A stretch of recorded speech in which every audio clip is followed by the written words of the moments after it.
in Kottayam, 19th century. Yeah, that's right. Continue that. No, I mean, I just talk about this 19th century because some of these, source materials, because my primary training was in history and I forced to talk about this off and on. It's related to some of the, the attitudes to slaves. And I just mentioned the case of one missionary. His name was A.F. Painter. He was based in Kottayam, but he worked in Melugava and all those places where you have Malaria Christians today.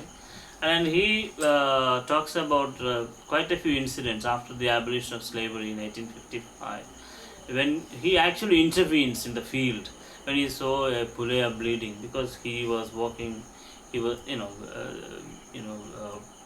in a way breaking this pollution distance. Unfortunate case where he unknowingly came across an upper caste, and then he was completely beaten up and he had very severe wounds and he was bleeding, and then this missionary intervenes. In fact, Painter's case was absolutely important because I have come across at least two more other incidents where he intervened and rescued people who were being beaten up. And in another case, he reports how one Pule was killed by an upper caste person.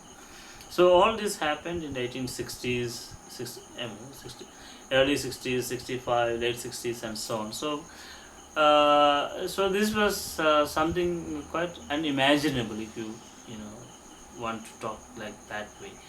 So you don't find anybody else from the local society intervening, saying that why do you kill this guy, or why do you beat up this man. So you don't have that kind of questions, even in a very milder way, trying to save a person who is violated completely. This was not happening. At least I haven't come across any historical source materials where anybody from Kerala society, upper caste especially, saying that one should not harm this Pilaya, this Paraya, this Kurava, or any Charma, whoever she or he may be. So you don't see that. But then you find these missionaries, or whom this so-called subsequent Indian nationalists thought of as their author, saying that why do you do this? So this is the sort of politics. And then the symbolic aspect of it is that the very fact that anybody could come out, any untouchable could come out in the open, is the symbolic violation because of this, the distance pollution which was in operation in Kerala. You cannot approach an upper caste. Or if they fear that you guys are around here, a polluting caste person is here, and then the consequences could be very bad for him. He could be killed. So if somebody appears in the public space of that time, quote-unquote public space of that time, then that in itself is a violation of the symbolic order. The very presence of his body. Then by middle of the 19th century, you have at least some people who started wearing dress. And that again is another violation. If you have cut your tuft, if you have shaven your beard, so anything, everything, from this your bodily composure to what you eat, anything could be a violation of the symbolic order. So it's not just carrying a printed text. It could be a portion of the scripture, or it could be a pamphlet, anything of that kind. It's not just that. The very fact that anybody could come out in the public becomes then a violation of the symbolic order. Now that's what I meant by this symbolic order. So yeah, so my point is that, so here is a huge violation of this traditional symbolic order. And now that was facilitated by missionary Christianity. And I have to say that this particular Christianity that I am speaking about is very different from the traditional Syrian Christianity, which was there in Kerala. They never did this. But then you have another discourse. Yeah, please. You can call it liberation theology is working.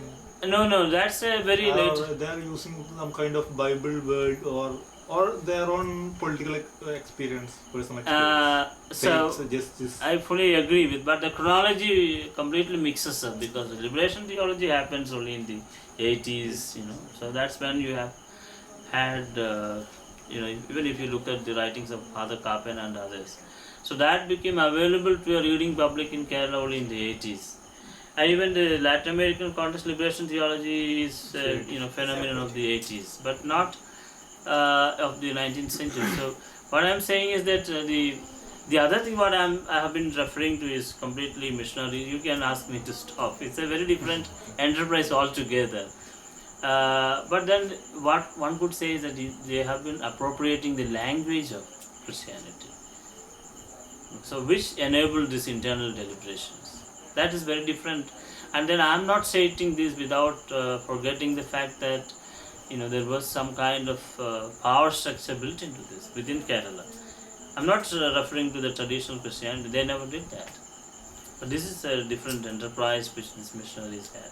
I mean, this is a very larger question, so we need time to talk about it. Yes. This is one last question. Yes. But try to make it into